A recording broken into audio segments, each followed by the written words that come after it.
Good evening, Fernwood. It is your Fruit Loops friend Neil, and it's time for us to follow your nose to another episode of Mary Hartman, Mary Hartman. Today we are watching episode 193 from December 29th, 1976. We are approaching New Year, but let's see what set us up for today. Yesterday morning, Wanda and Mary met for coffee, and Wanda was feeling guilty, which was causing her to lisp. When Mary understood what was going on, she recommended that Wanda reach out to Bob Gilroy.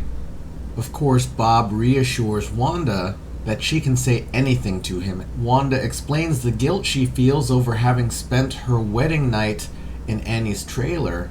And when Bob suggests in disgust that Wanda might be sick, Wanda starts to feel better because she realizes Bob Gilroy is much more messed up than she is. Next door, Martha is getting advice from the Reverend Standfast about what to do regarding George. The Reverend suggests that George is probably not really a member of a cult, but then George comes out and shows some cultish behavior. And then the Reverend suggests that there's someone who may be able to deprogram George, offering just a branch of hope to a hopeless Martha. Over at the Capri Lounge, Merle and Tom are having a can of tab. Tom asks if there's any money left in Condos for Christ, and Merle jokes that Tom might be having money problems. As Merle leaves, Tom says he'll pick up the check, and then when the bartender shows up, Tom can't pay for it, so he pulls out his credit card.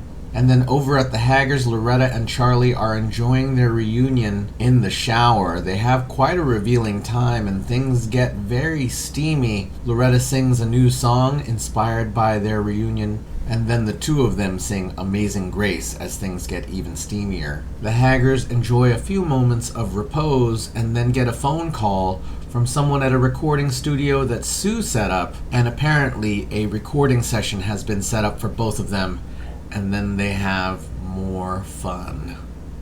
And everyone, that was our Tuesday episode. This is Wednesday. Let's find out what our friends in Fernwood have in store for us today.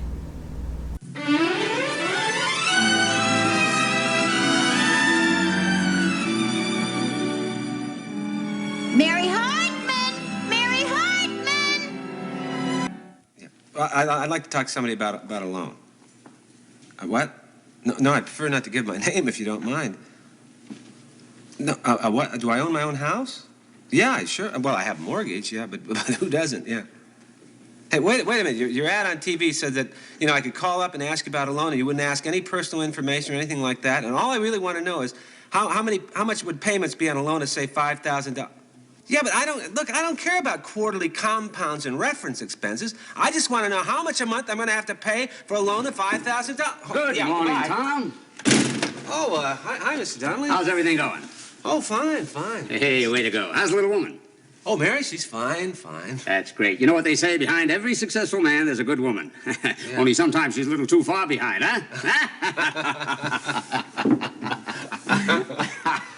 Yeah. Well, you've been with us for a while now, Tom. Tell me, how do you like the RV business? Oh, I like it fine, Mr. D. I've never liked a job more in my life. Hey, real enthusiastic, huh? Yeah, well, of course, right now things are a little slow. It probably because it's winter and all. Oh, well, now, I wouldn't say that. Things hold up pretty good around here during the winter.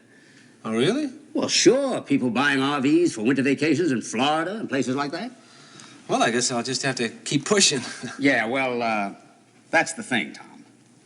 How do you mean? Well, maybe you're pushing a little too hard. Oh? Well, you see, some people get kind of turned off by too much hard sell. You know what I mean? Yeah. As a matter of fact, I've had a few complaints. About me? Oh, no, not about you personally. You see, you're a nice guy, and people like you. You mean because I've been selling too hard? Yeah, you might say that. You mean complaints from customers? Well, no, they're not customers. You see, they came in to buy and they didn't buy, so I guess they're, non-customers. You mean they're not buying because I was pushing too hard? Yeah, something like that. Well, look, I'll try to correct that. I don't know what to do about it, but I'll try to make it up to you. Well, now, wait a minute now. You know, you have to sell. I mean, you can't just sit around and wait for the merchandise to sell itself. Oh, right. Hey, don't look so worried. Well, I mean, I thought it was my fault that business... Now, who said it was your fault? Oh, come on, get that worried look off your face. Relax. Enjoy yourself. I mean, what's the use of working if you can't enjoy it? Yeah, you're right. Yeah, life was too short. Yeah, well, your bank account's too short right now. But I know you're going to move a lot of vehicles off this place now that we've had our little talk. Yeah, you're right. Hey, listen, I really appreciate that a lot. I really do. Thanks a lot. Forget it. I like you. And I hope we work together for a long time. A real long time. And I'd hate to have anything stand in the way. What do you mean? Well, I'd hate to have your sales record get so bad that I'd have to fire you.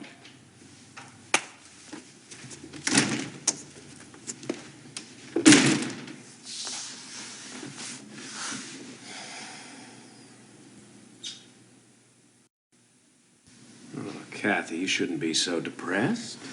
Why not? I'm pregnant, uncomfortable, and ugly. And I can't think of a worse, depressing parlay than that. Pregnancy is supposed to be the most glorious time in a woman's life. Who said that? Probably a man. What's so glorious about throwing up, busting out of your clothes, and walking around like a spaced-out hippopotamus? Brian, darling, Daddy's here. Good afternoon, sir. Good afternoon, Brian, my boy. Thank you. Oh, so this is the maid's girlfriend who loved not wisely, but obviously too well. Oh, Daddy, you're so witty. Well, I hope you see the error of your ways, young woman. Oh, yeah, sure. And I hope you appreciate my daughter's kindness. It's strange how pregnancy affects different women differently.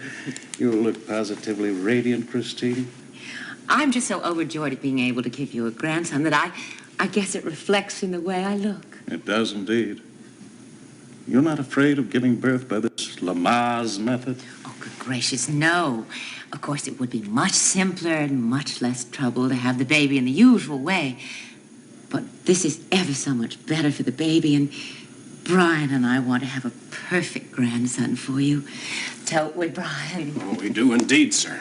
I just can't believe how beautifully you're going through all this. You look so radiant. Your attitude is so splendid, and the way you move and look, it's amazing now. Everything about you is so graceful. I must say that most of the pregnant women I've seen move like Hippopotamus. Exactly. I believe the proper word is hippopotami. Oh, dear. What is it, dear? Oh, nothing really, Daddy. I was just startled, that's all. I felt the baby move. Oh, really? I think it kicked. Huh? Could I? Of course, Daddy. It's your grandson. I think I felt something. I know I did. He kicked. My grandson kicked. Hello there, little fella. Excuse me. Where are you going? To throw up. Oh, dear, what is it? Morning sickness? Partly. That's a dreadful child. Well, what can you expect? Actually, I feel rather sorry for her. In a repulsed sort of way, of course. Christine, you're a kind person. But do you think it's such a smart idea, becoming so familiar with a friend of the maid? Oh.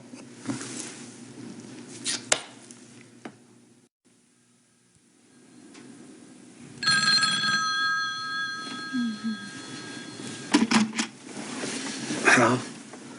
Hello? Who? Huh? Long distance? Who? Operator, I don't know any O'Brisky. I mean, I don't...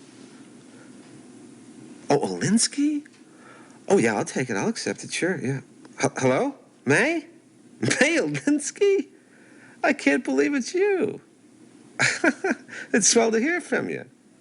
I can't believe you're calling. Why are you calling? Oh, sure, I'm fine. Real fine. Oh, Mary? Mary, she's fine. She's right here beside me in bed. Together. Yeah. Yeah, oh, everything's great. Just couldn't be better. Yeah, all better, if you know what I mean. You what? Oh, sure, I'll be glad to talk to you. Sure, okay. Oh, yeah, I'll be glad to see you when you come. You're coming back, huh?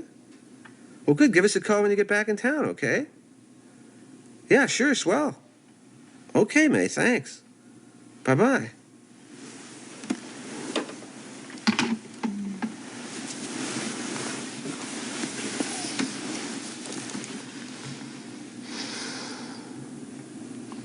Who is that? Oh, just a potential client. It's 3 in the morning. Oh my God, is it 3 in the morning? Oh my gosh. Oh, I didn't know it was so late. Wow, 3 in the morning. We better get some sleep. Good night.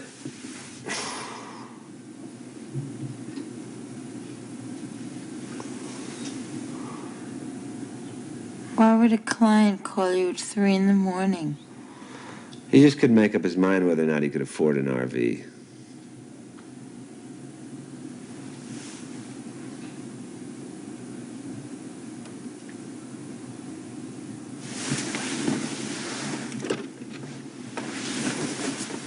That wasn't really a client, was it, Tom? Tell me that really wasn't, was it? No. Who was it? Promise me you won't get upset. Oh, my God, this is going to be awful. I know it's just going to be awful. No, see, you're getting upset. No, I won't. I promise I won't get upset. Whatever you tell me, I can take it. I promise you I can take it. It was May. Who? May Olinsky. Oh, May Olinsky? The one who almost broke up our marriage? Oh, Tom. Oh, I'm so relieved. It was funny hearing from her after all this time. I'd almost forgotten about her, you know? I thought you'd get really upset. No. I can't wait to see her. I don't know if I mentioned it earlier, but I heard from her myself this week in a funny sort of way. You did? Why didn't you tell me? Well, it was something meant for me that she sent. What?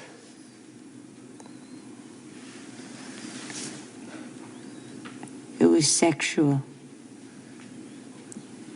It was like a test, you know, sort of questions and answers. That's why I really can't wait for her to get here. Some of them are very difficult. Well, you won't have to wait too long.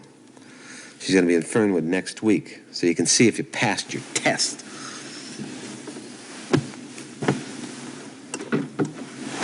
Okay, why in such a bad mood?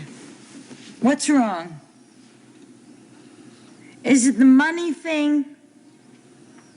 Because I'm sorry, I didn't mean to upset you by bringing it up. That's not the money thing, damn it. Then I wish you'd stop harping on it. You want to know what's bugging me? I'll tell you what's bugging me. I've been meaning to bring this up for a long time. This is what's bugging me. Oh, you found it. I must not be a very good hider. I hid it from Heather and she found it. And then I hid it from you and you found it. Maybe I should learn from the CIA. Oh, I found the test, but I didn't find your answers. What was your answer to question 17? Which was 17. Do you fake a peak experience just to please your partner? Well, do you? Oh, Tom, come on. I don't know. It depends. On what?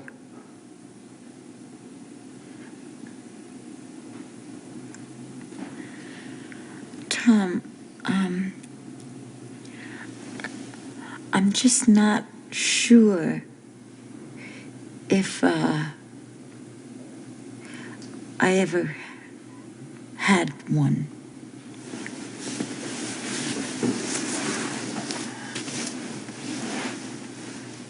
What do you mean you don't know? I didn't say I don't know. I just said I'm just not sure.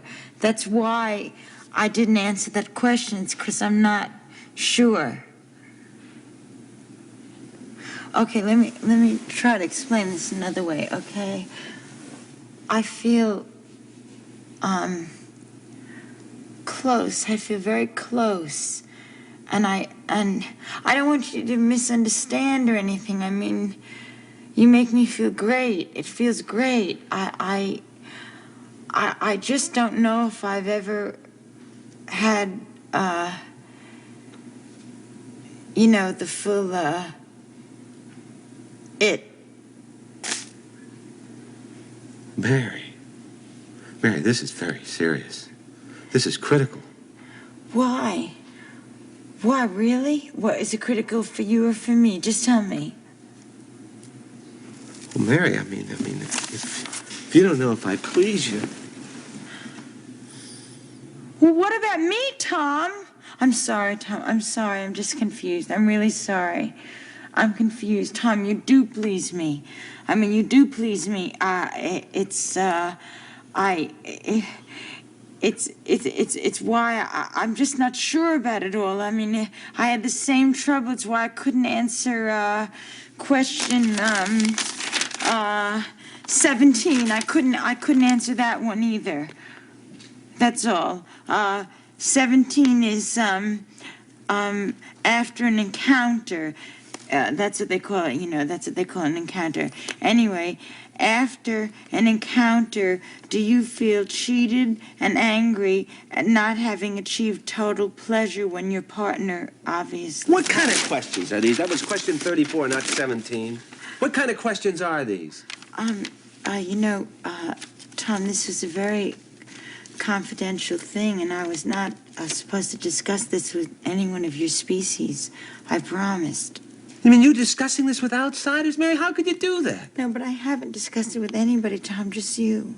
And May, you discussed it with May? Mary, this is an invasion of my privacy. I am not going to have you parading my sexual life around.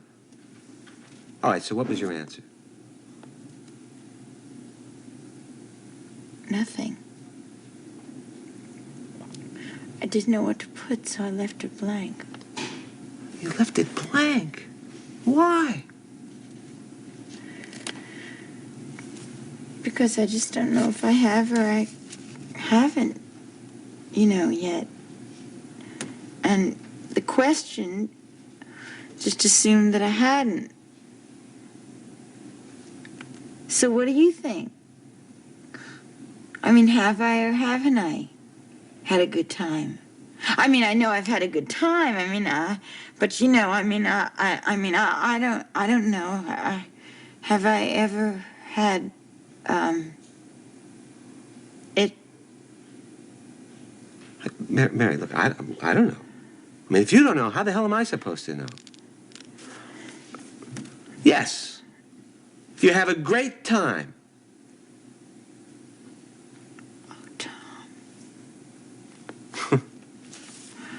Oh, Tom, I love you so much. I really do. I love to be with your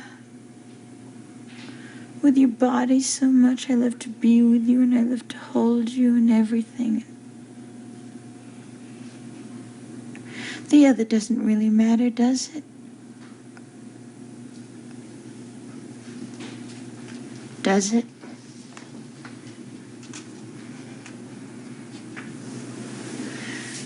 Let's just go to sleep.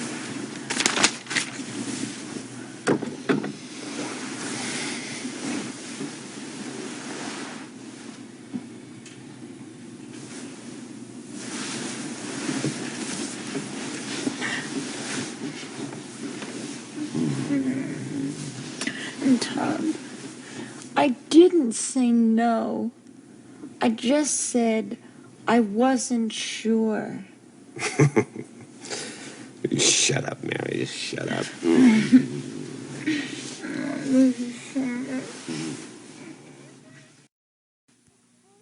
I called you 10 minutes ago.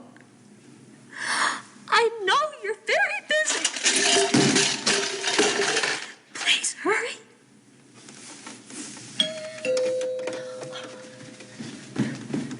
Oh, I'm so glad you're here. Thank goodness. Are you the lady that made that call? Yeah. What's the trouble? I told you on the phone. No, it wasn't me you was talking to. It was the dispatcher. Something about your husband beating up on you? Yeah, I'm so frightened. Well, you don't look very beat up, lady. Are you just trying to scare your husband? Oh, he was... Hey, Fernwood's finest. What is it, policeman's ball? We'll go. Oh, no, we got a report on a domestic disturbance. Domestic disturbance here? That's right. Who made the call? Oh, well, a neighbor, I guess. I mean, they said they heard a disturbance. Isn't that something, honey? We were just horsing around, having some fun. Uh-huh. I guess it's all just a big misunderstanding. Hope we didn't put you in any trouble. All in nice work. Okay. I'd like to talk to you for a minute. Sure. Oh, please. Please help me. Oh, okay, lady. What's really going on here? I told you, he was beating me. Well, aren't you exaggerating maybe just a little? I mean, isn't it that you had a little argument and maybe he pushed you a little? Yeah, he did. He pushed me, and he slapped me, and he punched me, and he even kicked me. My God, I'm telling you that he was beating me. I want you to arrest him. Oh, now wait, look, face the facts. If I arrest him, the most we can hold him for is 4 hours. Now, that's not a whole lot. I mean, a man doesn't forget how mad he is in 4 hours, so we let him go. He comes home, and you're in worse trouble. So you're saying that by not arresting him, you are actually protecting me. Is that what you're saying? Exactly, yes, that's the point. My God. Who is there to go to? Who is there then? Well, if I were you, I'd talk to your husband. I mean, he probably just doesn't realize how upset you are. Oh, look, lady, we handle a lot of these cases, 6, 7 a night, more than we can take. I cannot believe that there is nothing you can do. Would you do nothing if a stranger beat me up? Oh, that's different. That's a real crime. I mean, this is between a husband and wife. Now, if a stranger beats you up, well, you got a real crime there. But this is what they call a domestic situation. Well, this is ridiculous, and I'm going to report you. Well, lady, I wish I could help you, but, I mean, if you were really hurt, if you needed hospitalization, then it might be a police matter. But you don't understand. This has been happening for a long time, and it's only going to get worse unless somebody does something. Look, you're his wife, right? Yeah. Meet him halfway. Forgive and forget. Everything okay? Yeah, ladies all squared away. Good, great. Now remember what I told you. They ain't called the weaker sex for nothing. So you just hold on to that hot temper of yours, okay, fella? All right. You guys want a cup of coffee? No thanks, Mr. Gimble. You got quite a guy here, Mrs. Gimble. You know, you are both one hell of a nice couple. So you take care of each other. We got to get back on the job. Yeah, serve and protect, huh? Right. Okay, see you the 30th. Don't forget what I told you. Have a nice night.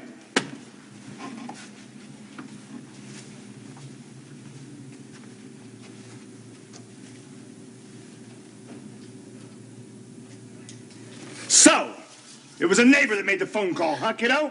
Oh, shut up and stop whining! No, please don't! Stop and listen! If one more cop puts his foot in this house, you're in big trouble, Pat. Bad, big trouble. You think you know what trouble is? You have no idea.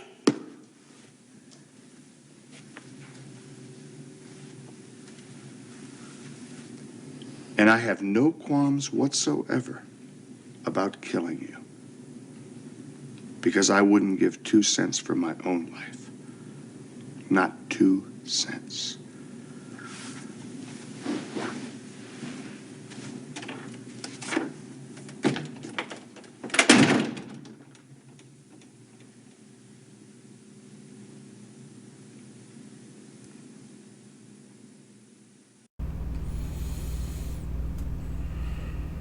It's trouble. It's trouble. It's trouble.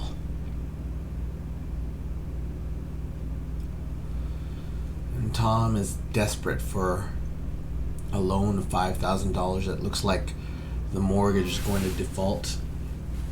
And even more pressure because he has been putting pressure into his sales, and that's making him lose the sales. And that means that he may lose his job. Then we get a little bit of a relief, although this entire episode has been disappointment and disgust with humanity.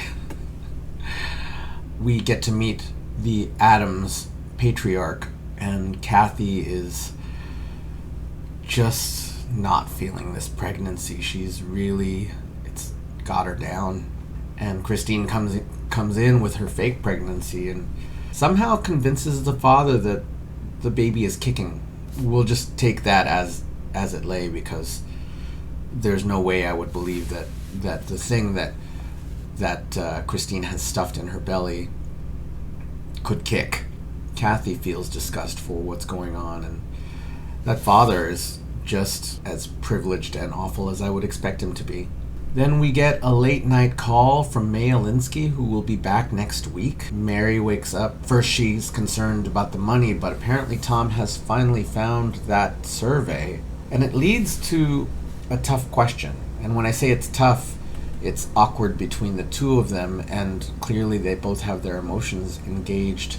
And we could talk a lot about sexual pleasure and the conversations that we could have, but it shouldn't go like that. I could say very simply.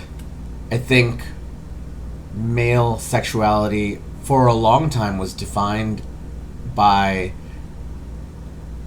well, not necessarily defined by, but you were manly, you were thought of as manly if you could give a woman an orgasm, and that's not really how it works. I don't know that Mary and Tom have the mechanisms for talking about sexual pleasure.